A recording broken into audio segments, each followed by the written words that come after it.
Sveiks, studenti! Mani sauc Darja un esmu tava projekta darba koordinātore.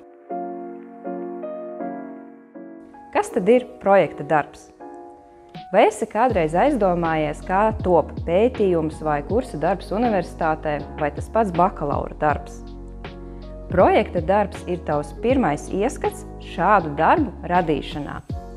Kopā mēs apskatīsim, kā atlasīt un analizēt dažādas informācijas avotus, kā tos uzlikt uz papīra un kā tad beigās noformēt tavu darbu.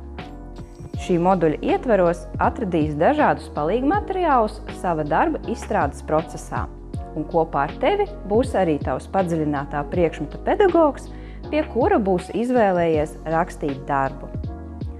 Lai ziņkārības ir tev daudz, jo tad darbs taps pats no sevis.